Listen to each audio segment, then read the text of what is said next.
Si par exemple l'hypothèse des métaux lourds dans l'eau vient se confirmer,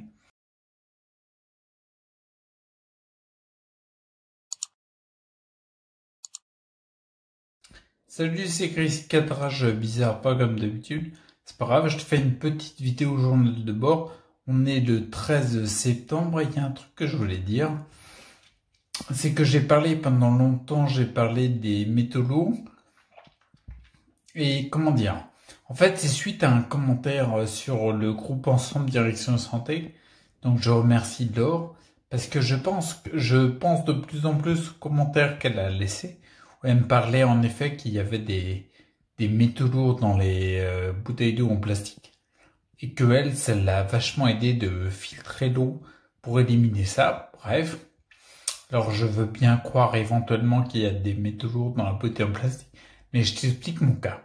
En fait, tu vois, souvent tu as dû le voir si tu me suis, mais il y a des améliorations, mais il y a certains symptômes, comme les tremblements, tu vois, la difficulté d'élocution, etc., les extrémités froides et tout, qui ont tendance, je pense, ils s'accentuent, ou alors ils sont toujours présents.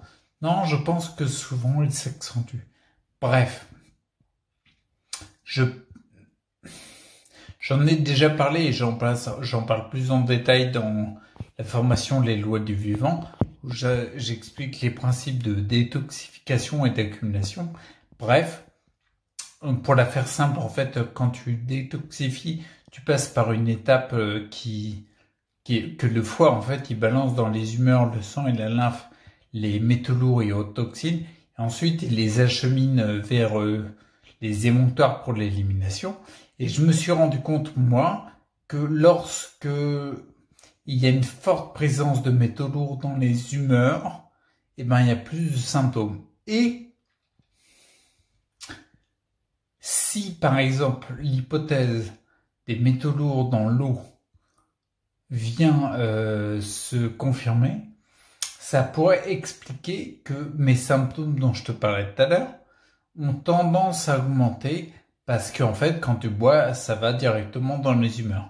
Je sais très bien, pour avoir travaillé sur les bons organes, comme le foie, etc., pour éliminer au maximum, que ma détoxification, elle est importante. Ça travaille bien, mon organisme travaille bien. Mais entre guillemets, si donc comme je te disais juste avant, ça expliquerait que il y a un bon système de détoxification chez moi. Donc j'évacue bien les métaux lourds et je l'ai vu par les oligoscans, j'ai un taux qui est pas si énorme que ça. J'en connais qui ont plus de taux de métaux lourds, mais par contre j'ai quand même des symptômes qui sont récurrents et typiques. Ça pourrait venir conforter le fait que j'ai un apport extérieur de métaux lourds qui réencrasse mon organisme.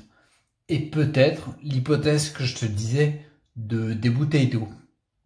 Donc du coup, ce que je vais faire, c'est que je vais investir dans un appareil pour filtrer l'eau. Et puis je vais boire que ça pour éliminer cette éventualité et voir ce que ça donne dans les prochains jours. Parce que j'ai l'impression que, et oui, il y a forcément un élément où j'ai des métaux lourds qui se rechargent dans mes humeurs. C'est un truc dans ce goût-là. Imagine par exemple, même si tu as mon organisme, comme je te dis, il évacue bien. Même si tu évacues 100 unités par jour de métaux lourds, quelle que soit l'unité, mais que t'en fais rentrer 90, tu peux pas avoir d'amélioration de symptômes autant qu'un gars qui a peut-être 120 unités de métaux lourds dans le corps, mais il en évacue 110 par jour sans en rentrer d'autres. Tu vois la différence, par exemple, moi 100 et 80, ça veut dire qu'il y en a que 20 en fait qui sont éliminés par jour, et l'autre il en a 110. Bah oui, forcément il a des symptômes qui baissent. Tu vois, donc du coup je vais tester ça et puis je te tiendrai au courant. Allez, je te laisse parce que il faut que je donne des suites à ma coupe de cheveux. Parce que là, il y a un problème. Ok, allez, à plus, ciao.